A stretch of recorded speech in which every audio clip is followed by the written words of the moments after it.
Assalamualaikum warahmatullahi wabarakatuh. Bismillahirrahmanirrahim. Perkenalkan, nama saya Muhammad Lutfi dari asrama B6 absen 13. Saya akan sedikit menerangkan tentang adab lisan dalam kitab Bidayatul Hidayah. Bismillahirrahmanirrahim. Wa ammal lisanu fa innama khuliqalaka lituksira bihi dzikrallahi ta'ala wa tilawati kitabihi wa tursyida bihi khalqallahi ta'ala ila tariqihi wa tudhiru bihi ma fi dhamirika min hajati dinika wa dunyaka. Adab lisan. Adapun lisan atau mulut, maka ia diciptakan agar dengannya engkau bisa banyak berzikir kepada Allah Subhanahu wa taala, serta membaca kitab sucinya, memberi petunjuk kepada makhluk Allah lainnya, dan mengungkapkan kebutuhan agama dan duniamu yang tersimpan dalam hati. Kemudian dilanjutkan, faidas ta'maltahu fi khairi ma khalaqallahu faqad kafarta ni'matallahi ta'ala fihi wa huwa aghlabu a'dha'ika 'alaika wa ala sairil khalqi wala yakubbun nasa finnari ala manakhirihim illa hasaidu alsinatihim fastadhhir alaihi bi khayati quwwatika hatta la yakubbaka fi qa'ri jahannam. Kemudian dilanjutkan, apabila engkau mempergunakannya bukan pada tujuan yang telah digariskan, berarti engkau telah kufur kepada nikmat Allah Subhanahu wa taala.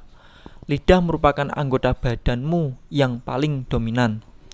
Tidaklah manusia diceburkan ke dalam api neraka melainkan sebagai akibat dari apa yang dilakukan oleh lidah. Maka peliharalah ia dengan semua kekuatan yang kau miliki agar ia tidak menjerumuskanmu ke dalam dasar neraka.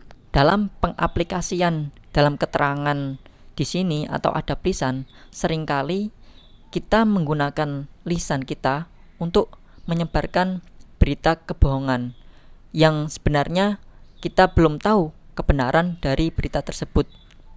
Kemudian, bagaimana sih sikap kita sebagai seorang muslim untuk menghindarkan kita menyebar luaskan berita kebohongan sesuai dengan pesan dari kitab Bidayatul Hidayah? Ingat, jangan menelan secara mentah-mentah suatu berita yang kita dapatkan. Alangkah sebaiknya kita tabayun terlebih dahulu, cari kebenaran dan sumber dari berita tersebut. Ketika sudah kita ketahui kebenaran dan sumber dari berita tersebut, maka kita klasifikasi terlebih dahulu apakah berita ini akan berdampak positif atau malah sebaliknya berdampak negatif.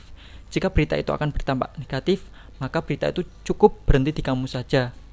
Dan jika berita itu akan berdampak positif, maka silahkan bisa kalian share ke orang sekitarmu atau orang lain. Hal itu senada dengan sabda Nabi, qala Rasulullah sallallahu alaihi wasallam, kafa bil mar'i isman ayyuhaddisa bi kulli ma sami'a, rawahul Muslim. Amat besar dosanya seseorang apabila semua yang didengar dibicarakannya. Hadis riwayat Muslim. Dan sabda Nabi yang lainnya, al-muslimu man salimal muslimuna min lisanihi wa yadihi, rawahul Muslim. Orang yang sempurna Islamnya ialah orang yang menyelamatkan orang Islam yang lainnya dari gangguan lidahnya dan tangannya. Hadis riwayat Muslim. Dari kedua hadis tersebut dapat kita ambil minimal dua pesan yang terkandung. Yang pertama, bukan semua yang didengar dibicarakan, dan yang kedua, kita disuruh untuk menjaga lisan dan tangan kita. Wallahu a'lam.